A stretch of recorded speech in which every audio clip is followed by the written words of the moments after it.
All right. So again, hello, welcome to a Wednesday workshop. My name is Jeremy Dober. Today we're talking about test taking strategies, tips, tricks, right as we start to go into finals. And here's really a map of the stuff we're going to be looking at today. First is kind of almost like a pre-flight checklist. So before the plane goes off, there's the checklist that the pilots check, all the kind of basic stuff says, because, the plane's important. The test is important. So what is the pre-flight checklist for the test, so that you're going into that test with literally as many advantages as possible and as few disadvantages as humanly possible? And then we're going to kind of take one step forward. So it is no longer the morning before the test, it is the test. And what are some like go-to test taking strategies when I have a question that's given me some trouble, that's given me some grief? We'll mostly be talking about multiple choice, true, false, the kind of tests you see in finals. And then last is just, we'll take kind of a one step back to looking at the last kind of couple weeks going into a test. What are some really good tool strategies for organizing that time? That said, I want to ask, by starting with you all, I want to ask you to, as actively as you can, picture a time in which you're studying for a test that was hard, whether that was, a test last semester, a test 2 years ago, the SAT, ACT, any of that stuff. But I want to almost like you're imagining like a movie of yourself that night before the test, that morning before the test. I'm using an old teaching trick in fancy teacher jargon. It is sometimes called activating schema. What that really means is like activating a prior knowledge, a prior experience. By doing that, I want to ask you to really do this. Actively picture the time that you had a test that was hard, night before, morning of. What were you doing? By doing that, it's like reigniting connections that are in the brain. It makes it a little easier to make new connections, to see how this information is relevant, and it makes connections that are just stronger, that are going to last longer. Genuinely curious, what have you done? Let's kind of pool our resources, get on the same page really fast. Just what have you done that's either worked, anything that you tried like really didn't work for you, that you want to like warn other people against, something that messed you up? So here's my list, this kind of pre-flight checklist for that night before all the way to that morning of the real test. And I want to even kind of highlight on my list, and for what it's worth, everything here, it has a ton of studies, ton of science backing it. Here's my list of things to do the night before. Get a good night's rest. And I even want to kind of push on that of just how short that list of things to do on my list is for that night before, and what's not on here. So what is not on here is to stay up extra super late, learning that kind of one last chapter, that one more thing, that one thing that wasn't making sense over a semester, in part for kind of two reasons. First reason is that the later I'm staying up, I'm just liable to the next day to end up zonked with a good deal of brain fog. So even if I'm getting a couple questions over here of the new stuff I learned, I'm maybe missing some questions over here, and it's, a wash.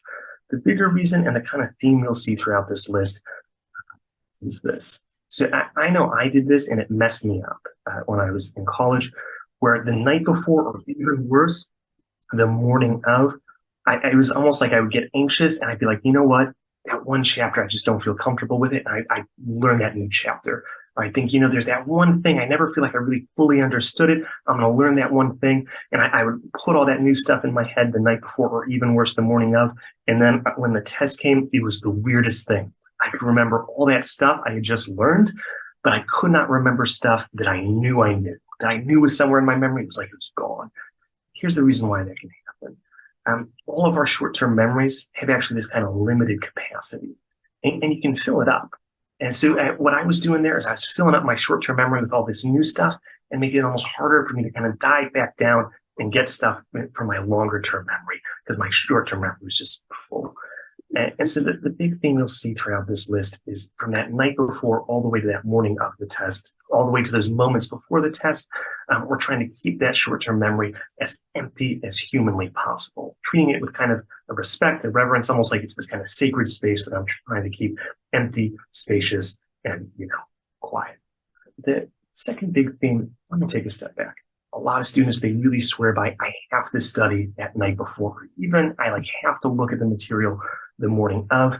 And my big pitch to you would be that if you're doing that, not to have it be new information, not to be trying to learn and process something new, But to kind of like we talked about at the beginning with activating schema, activating connections that are already in the brain, if I'm reviewing stuff, activating connections of things I already know that are in my long-term memory, that maybe is a little better than trying to learn something new.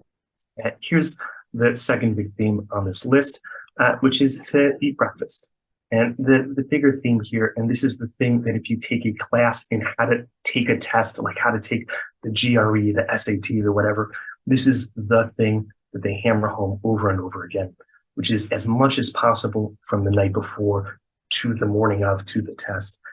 We're trying to keep things as routine and normal as possible. The deeper philosophic thing there is that the night before and morning of a test, the back of our brains, the part that you can't lie to no matter how hard you try, it knows you're taking a test and it's already a little stressed out. And brains, they really like routine. They don't like when routines get interrupted. And so as much as possible from that night before all the way to the test, we're trying to keep things as routine as possible to kind of tell the brain, hey, there's one stressful thing, but everything else is normal. You don't have to freak out.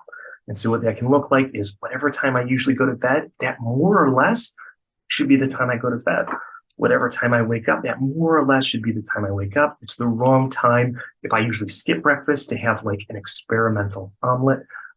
If I usually drink coffee, I'm drinking coffee. It's the wrong time to quit coffee. You really get the idea. The last two things I'll push on here of keeping things routine. If you know right now that, for example, one of your finals is at a really early time slot, like earlier than you wake up, right now, like tonight, tomorrow morning, is a great time to start waking up at that early time slot. So like 2 weeks or whatever from now, your kind of body's already used to a new routine of what's going to happen on test day. The last thing I'll push to, just for what it's worth, there have been a number of studies that suggest that there is such a thing as brain food, and that it is something high in protein, low in sugar. So something like eggs, yogurt, peanut butter, that kind of thing. I'm saying that just because if you are a college student, like many college students who skips breakfast every day, it really might be worth trying out some of that brain food, high protein, low sugar, because the sugar of the donut's going to crash my brain maybe right in the middle of the test. It's the wrong time the morning before to try a new experimental brain food. But if you're not eating breakfast, it really could be adding at least one thing in that disadvantage column kind of every day. Here's the last big thing I want to talk to, which is when the test is now actually in front of me, and it's sometimes called surveying a test. I'm going to talk about this both with like a paper test, what's easiest, but also I'm going to talk a little about online tests, because I know some of y'all have online tests.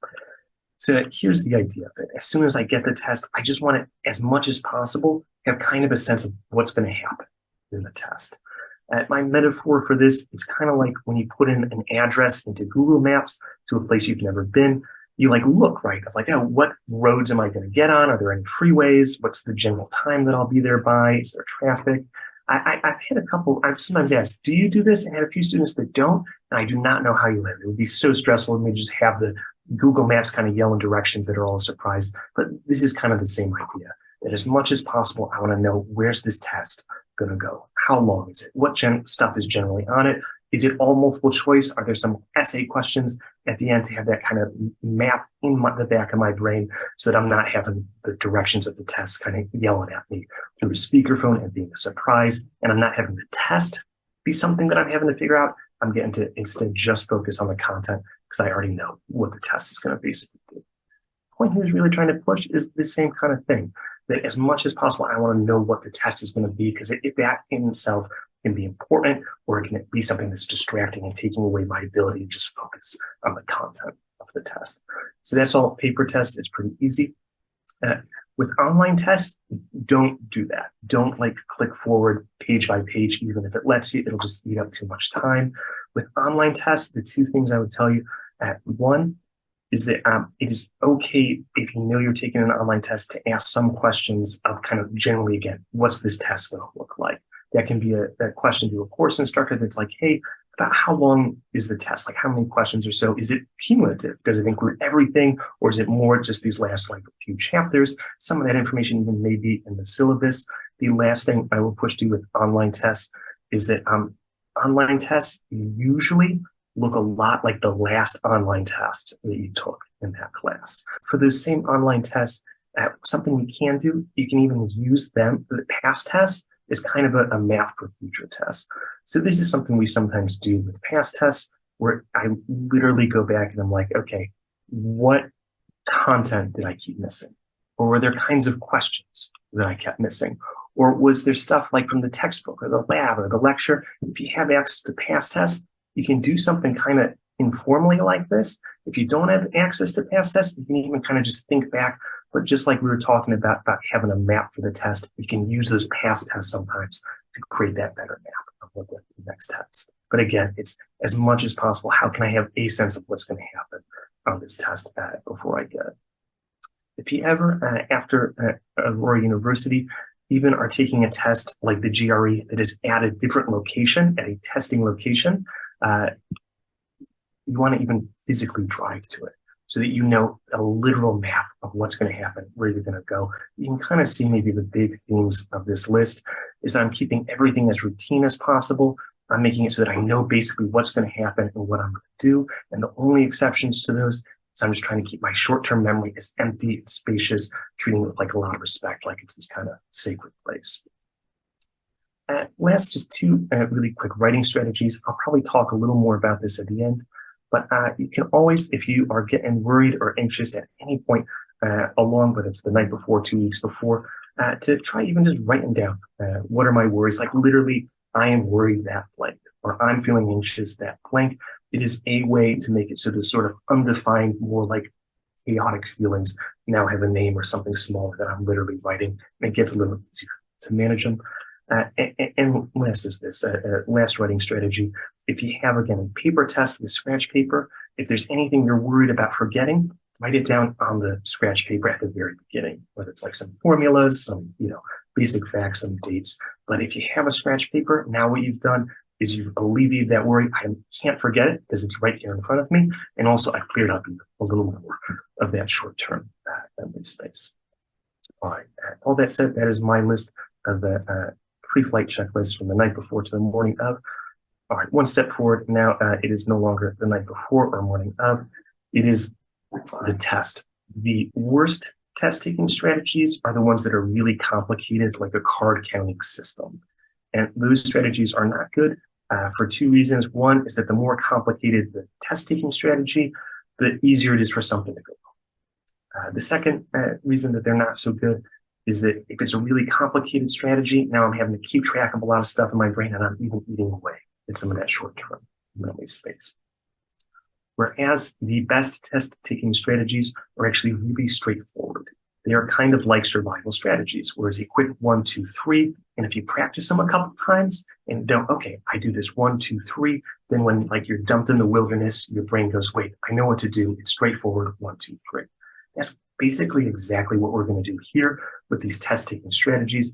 We're going to look at some straightforward stuff, practice a 1, 2, 3, so when you get dumped in that wilderness of the test, the back of your brain kind of knows what to do. Here's the first survival test-taking strategy, which is taking apart, or sometimes called keywording a question. We've done test autopsies at the Academic Support Center, where we literally go through a test and are like, okay, why did each one of these get missed? This is the most common thing. I just misread the question. And here's a kind of, I think, part of why that can happen. So what I'm going to do is I'm going to read this question the way we might read it in our heads when like the pressure's on and the adrenaline's up when it's a real test. So I'm going to read this question like an impression of how we might read it in our heads. One noticeable difference between the conclusions reached in the two passages is that, unlike the author of passage 1, the author of passage 2, and I got nothing from that. And so now maybe I go back and I try to slow down and I'm feeling even a little more of that pressure, a little more of that adrenaline. One noticeable difference between the two conclusions reached in the two passages is that, unlike the author of passage 1, I'm still kind of struggling. So what this technique is about is it's almost like doing a kind of tunnel vision where I'm trying to find what are just the most important words, or even like what are the most specific words. Like, let's say maybe this one, difference. Conclusions, passage 1. To genuinely check it out. Just doing that, difference, conclusions, passage 1, passage 2, that genuinely helps my brain. And I honestly feel like I understand what this question's asking by doing that kind of zeroing in, tunnel vision. What are the keywords here? On a paper test, you can do that with with a pencil and just underline and be like, these are the words I'm looking at. With an online test, you can't, but you can kind of in your brain so that I'm just going to look at these most specific words and kind of try to see what's going on. The other thing you can do with that taking apart a question that a lot of folks recommend and that I would recommend as well, you can always paraphrase a question back. And so the way I sometimes pitch this is it's like, this is often what goes wrong misreading a question, because it's like if I mishear something that my friend asked me to do, no matter how hard I work after that, if I've misheard what they've asked me, I'm never going to get done what they're looking for. The same thing can happen in a question. So just like how I might paraphrase back to a friend, hey, are you asking me to blank? I can do something like that with a question. So for this, I could be like, okay, wait, this question is asking me to, I'm going to paraphrase it back, find the difference. So, okay, passage 1 saying something, passage 2 is saying something else. What's the difference? Again, by just doing that paraphrasing back, I'm now reprocess the question and have a little bit of a better sense. So that's keywording, paraphrasing it back. What I'm really pushing to is, as tempting as I think it is to sometimes zip through a question to get to the answers, because that's the thing I'm going to pick, it is sometimes worth spending one extra kind of half a second with the question, whether it's keywording, paraphrasing it back, so that when I get to hear all the work I'm doing is doing to the right question. The last thing I'll talk to with this keywording. So I keyworded the question. I can do the same thing with answers. So A, recommends lighter sentences for violent criminals. Okay. Lighter sentences, violent criminals. B, argues that increasing educational opportunities can help reduce crime. Again, it's kind of a mouthful. The answers are designed to be complex and multifaceted. So I'm just going to go increase educational something, something, reduce crime. What I can do now with that keywording is I can almost go step by step and turn this into actually a bunch of true false questions. So like, what's the difference between passage 1 and passage 2? So, okay, what's passage 2 saying? So I can go, is passage 2 concluding something about lighter sentences? Yes. Violent criminals? No. Increasing education? Yes. Reduce crime? Yes. And so what I've essentially done is I've taken these like 14-worded question that was giving my brain some trouble, these like 8-worded a piece answers, and I'm narrowing it down. So now I'm just going yes, no, yes, no. You can also maybe visually see, you can often cut answers in half, like blames politicians, increased criminal behavior. There sometimes you really kind of built that way with an and, an or, an extra clause where you can say, is this part true? And then is this part true? Just like the survival strategies where we're going to practice it so that when you get dumped in the real wilderness of the test, you have this kind of map in the back of your brain. Let's just do this one together. So same thing with this question. I want to ask you to read this question. What do you see as one of the key words? So the question is, 16-year-old patient with cystic fibrosis is admitted with increased shortness of breath and possible pneumonia. Which nursing activity is most important to include in the patient's care? You might not be in nursing. That is not what I'm asking. I'm just asking, what do you feel like are the most important keywords, something specific, something important in the question? And feel free to throw it in the chat. I see increased. All right, let's do it. Cystic fibrosis. I'm with you, Ashley. Thank you. I don't know what this word means. I feel like I did at some point. So you're right. It's a keyword, but I'm going to take it off because I'm not sure what it means. I'm going to throw a couple more. All right. 16 years old, maybe it's important, I don't know. Patient care with you. And I'm going to do this, pneumonia. So again, 16 years old, maybe let's add a little more to this. Increased, what is it? Increased shortness of breath. 16-year-old, increased shortness of breath, pneumonia, patient care. What are we going to do? I'm going to really quick just cut these in half, keyword these answers just like we were doing before. So perform something, something, drainage, and chest, something, something there. Allow the patient to decide. I'm just cutting them in half. Aerosol medication. Let's just take those 2 answers. So even one of my keywords, 16 years old. So 16 years old, and I'm going to let the patient decide. I'm already leaning pretty heavily against this B, because why am I letting a 16-year-old decide their nurse's care? But I want you to see, even by just doing that keywording, that zeroing in, check this out. Shortness of breath, pneumonia, something drainage, something chest therapy. It almost has this kind of matchy quality. I have pneumonia, I'm going to drain something in the chest physiotherapy. By doing that keywording, you can sometimes find something exactly like this, where it has the keywords in the question almost directly matched down into keywords in the answer. It has this matchy quality. This one is right. This is the right answer to this test. It is from a nursing exam NCLEX question.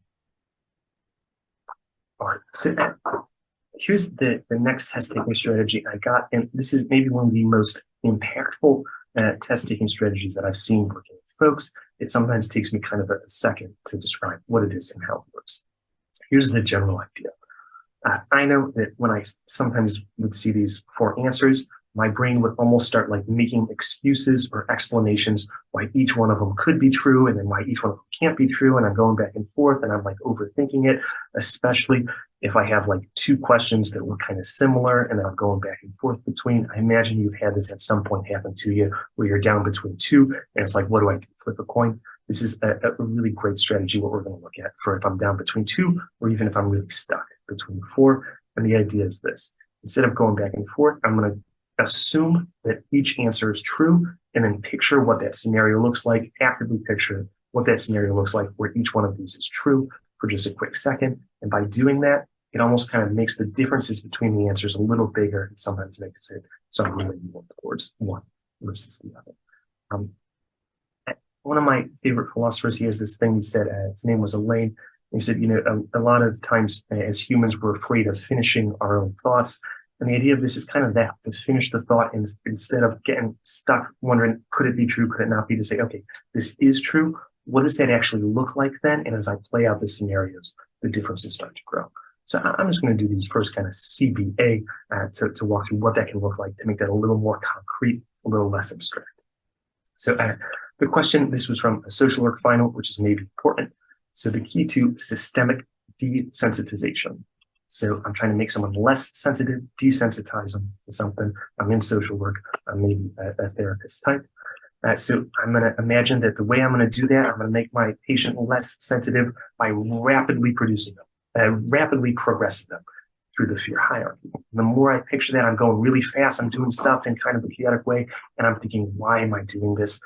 Rapidly. I'm rapidly moving them. I feel like I'm going to make a mistake. I feel like if I know therapists, they tend not to do things very rapidly, especially with fears involved. So I'm going to take this right off the bat. Same thing with B. So I'm going to actively imagining that I'm a therapist with my client in my office, and I'm going to have them maintaining relaxation like in a chair while imagining a fear-producing stimulus. So my client, they're across from me, they're in the chair, they're imagining their fear-producing stimulus, let's say like spiders. So they're picturing spiders while trying to stay relaxed. The more I picture it, I don't see anything wrong. I'm not leaning against it. I'm going to keep it on the table for now. This one, look, it looks pretty similar to this. Maybe I'll get between these 2. So I'm going to have my patient, I'm going to actively imagine this is true. The way that I'm going to desensitize my patient is I'm going to have them in my office being exposed to the fear-producing stimulus. So my patient's in my office, and I brought a box of spiders, and I've given it to them, and I have spiders in my office 100% now. No spiders in my office. I'm leaning away from people. I'm going to do one more, because I think this one can kind of help the other one. So I can also, as we touched on just a little bit, I can turn multiple choice questions into true-false questions. I can do this especially if I have a select all that apply question. Here's the idea. I'm almost ignoring the select all that apply. I'm ignoring the A, B, C, D, and I'm just treating them all as true, false questions. So like true, false, TF, comic is a single pane. Okay, so I'm going to actively imagine the scenario where that's true, where it's a comic book and it just has one pane in it. I feel like it's immediately wrong. It feels not right. Like even Garfield has 3 panes. I picture it. Only cartoons are funny. So I'm imagining a world where only cartoons are funny, comics are not funny. True, false, only cartoons are funny. I'm going to say false.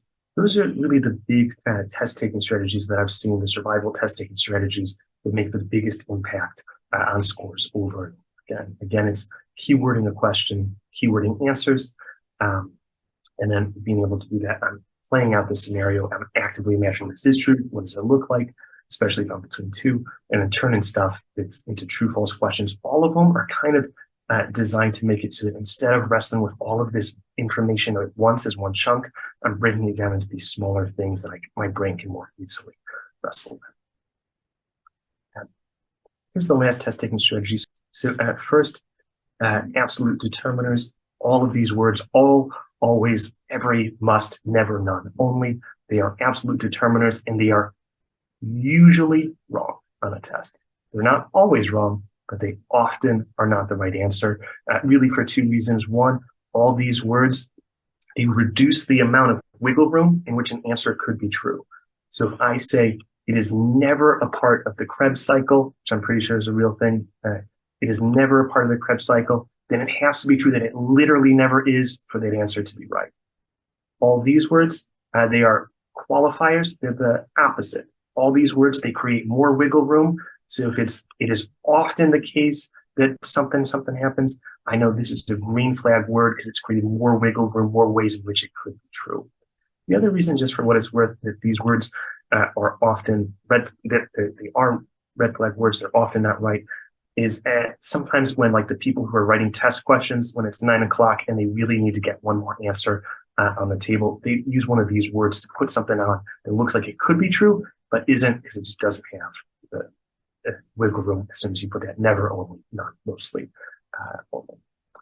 All right, here's what that might look like in a question. So even without reading this, without knowing what SPACK is, which you couldn't, because I'm pretty sure it's pretend, but I could be wrong. But without knowing any of that, I'm already just leaning towards this may be found, because this is this never, no, all. I'm going to scroll up even, because the whole way around we've had always, only, those red flag words that we gotten rid of this for a different reason, but sure enough, it was wrong twice. Here's the next tool I just want you to have in your back pocket. So this is a tool for if you ever see a question on a test that you don't know the word in the question or a word in the answer. I genuinely am not sure what cystic fibrosis is. So here's the two tools I want you to have in your back pocket. I bet you that you had never heard, maybe, but you have, but I bet you had never heard someone say to you equinophobia before. The first trick is, can I find any words inside the word, or even something that kind of looks like a word, something that looks that I have a connection or association to. So with this, I can do phobia, fear. Yeah, I had once a student who they saw this and they went equi, like equity. That's a good connection. This trying to figure out an unfamiliar word by taking it apart, it won't work 100% of the time, but it really often does. A lot of words, especially if they're built out of Latin, out of Greek roots, they're built with smaller words inside them or smaller roots and suffixes and all that stuff you kind of learn probably throughout your whole grade school. And so if you can find even, I feel like I kind of know this equine from equestrian, fear horses, equinophobia, breaking down words into smaller words. It genuinely can do this trick. So, okay, for this one, the solution is here. You'll have it. So the solution's here, but what I just want you to see is that I can also sometimes take answers and figure out the question because the answers give you a clue. So maybe you've even had this experience before. I know I have, where you get a question or an answer somewhere in the test, and you go like, wait, that's the word to that question like 2 questions ago. The answers sometimes just by accident or happenstance can give clues to either the question you're looking at or other questions in the test. So here's how this one would work. So you couldn't know these unfamiliar words because they are all pretend. Koop's disease, co-Tylenol, bitylenol, you couldn't know them, but you could solve it anyway. So here's the question. You got a patient with this pretend disease. What should you do? What's better? Co-Tylenol is better or bitylenol is better? What should you do? So again, the answer is right here. The solution's right here if you want to read along with it. I'm going to take it apart one step at a time, A and B. Okay. So co-Tylenol, A, is more appropriate. B, bitylenol is more appropriate. So if you picture it, if you actively picture the scenario where this is true, co-Tylenol is more appropriate than bitylenol. But bitylenol is more appropriate than co-Tylenol. But co-Tylenol, they can't both be true because they cancel each other out. They can't both be better, more appropriate than the other. So I know that for pretty sure that D, it's wrong. Again, the solution's here. I'm going too fast. What's the next part of this? Okay, so I think it's A and C. So A, co-Tylenol is more appropriate. C, bitylenol is not as appropriate. So these two answers, they're saying the same thing. This one's more appropriate. This one's not all appropriate. I don't have an apply all. I can only pick one. So I know it can't be either of them because they're both saying the same thing and I can't pick them both. So I know it's B. I've logicked my way around this. The answers gave me the clues for the question, even though I didn't know some of these words. I'm going to scroll up real fast, but all the kind of tools that we've used, even especially that key wording, I didn't use one of maybe the most keywords in this question. And we still logicked our way around it because we were able to do that keywording. I'm just really pushing it. The answers sometimes give you clues. Sometimes you can find words inside the words. And that's all I got for decoding unfamiliar words. So we're not going to work through these, but I just want you to visually see. So this is a real question from the GRE. That is a standardized test you might have to take if you want to go to grad school. Here's one from a nursing exam. Here's one, look how long that question is, a real question from the LSAT. That is the standardized test you'd have to take if you wanted to go to law school. I just want you to kind of visually see how all the stuff we talked about, being able to keyword a question like this. I even take a really quick look. Use a lift sheet, positioning patient. I can probably even just cut these answers in half into those two parts. Actively, all that stuff that we were just looking at is genuinely effective for these kinds of, that highest level of standardized tests and multiple choice kind of stuff. Here's the last part of the day, the kind of bigger picture for those 2 weeks. And first is how to build your own study guide, whether you have a study guide that the course instructor gave you, or even you may have a class where the course instructor has not given you a study guide, is not going to give you a study guide, and here's a way to do it. So the way that this tool works and that you will have is over here in this column, I'm just writing a general kind of list of here's the general stuff that I think I'm going to be tested on or that I want to be studying.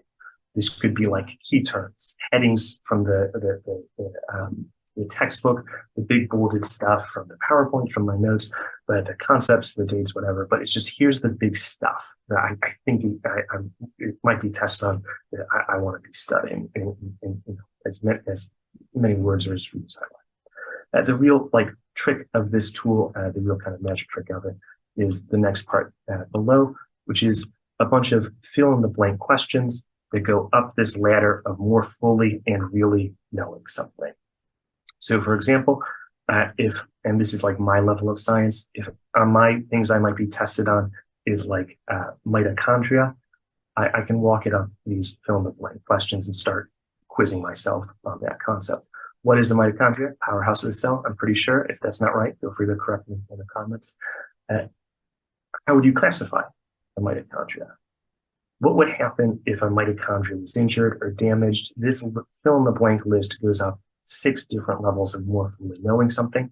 The reason I'm showing it to you is a lot of tests can end up kind of actually over here. You have to not just remember facts from the class and understand what they mean, but be able to apply them in scenarios. We saw even that with some of the questions here, especially like those nursing exams, I think also patho, A&P, maybe even biology, where you're having to take the information and figure out what do I do in this new scenario. A lot of Quizlet, and I'm not knocking Quizlet, but a lot of Quizlet and a lot of flashcards, they're really, really good at this stuff and just remembering information. And this is a tool that starts to move a little further up that ladder of knowing stuff where I can also apply in these new scenarios. So you could even, for something like this, literally just take the stuff off of flashcards, the stuff off of Quizlets, and now you have a tool in those weeks up to finals to be pushing that stuff you're remembering up that ladder more towards knowing. Even some test questions are all the way over here. The second tool that I want you to have, this is something that just students have asked us for a number of times, and every time I've worked with someone, they seem to really take to this. And so the idea of this tool is that I'm going to break down, and it's really intuitive. It's just I'm going to break down into 4, maybe 5 more or less equal chunks of here's the stuff I want to study. So it could be like section A is chapters 1 through 4, chapters 5 through 8, yada, yada, yada. It could be weeks 1 through 3, weeks 4 through yada, yada, yada. It could be even taking a study guide that I've been given, or maybe all the stuff in this study guide that I've made and dividing them into 4 or 5 more or less equal parts. And then here's the whole trick of it. the way of organizing maybe 5 days. You could do this for multiple finals where I'm breaking down into even 4 chunks here for one class, 4 chunks for one class, 4 chunks for another. But here's the idea of organizing it. So on day one, I'm only looking at the stuff, only looking at the material for day one. That's it. So day one, I'm just looking at the chunk A. Day two, mostly chunk B, little chunk A. Day three, mostly chunk C, little, and you get the idea. The reason that this works so well is by day 5, I haven't totally forgotten all this stuff that I was looking at on the first day way back when, because I kind of touched the material like we were talking about, reigniting those connections a little bit each day. I've been moving that stuff into long-term memory, which is huge and not as treacherous, short-term memory. But also with a structure like this, on day one, I'm not trying to learn 5 days worth of stuff, a whole semesters at once. I know on day one, my only job is chunk A, and it genuinely helps kind of by pacing that out. It's kind of like how in your classes naturally, have a homework on a thing, a quiz on it a little later, a test on it. It has that kind of distribution where you see a lot of it at the beginning and then you touch it a little bit over a semester. It's kind of doing that, but in a more condensed way. Those are the really big things I wanted to talk about. I've included some resources here on managing test-taking anxiety, because I know a lot of folks, that's the big question they have. And so what I'm going to really push to is that what I wish there was is like a sentence or a single strategy I could tell you that ends test-taking anxiety, but it just doesn't exist. Tests, they just all are innately a little stressful, and test-taking anxiety can be a lot of different things. It can be like a fear of repeating the past. Like, I did bad on the last test, am I going to do bad on this one? It can sometimes be a fear of like, I am putting too much pressure on this and thinking of this test as being my whole life, when all the test truly measures is how well can you do on this test on this day. Or it could even be my fear is the back of my brain, the part I can't lie to, telling me, hey, you've been watching a lot of Netflix. Do you have this down? Do you need to study more? And the way my brain tells me that's just by giving me some treasure to try to get back to. It could be a lot of different things. These tools are all for kind of managing or figuring out or kind of navigating or working with that anxiety, so it's not in the way of the test. And then these resources, AUS counseling services, but also you all have a timely care Talk Now feature. It's an app you have, and I can tell you, if you talk with any of those folks and are like, hey, I am experiencing some test-taking anxiety, it would not be the first time that these folks who specialize in working with college students, it would not be the first time that they have heard that one. And so these are some tools for managing, and then these are some resources for when I have anxiety, it's just not feeling manageable.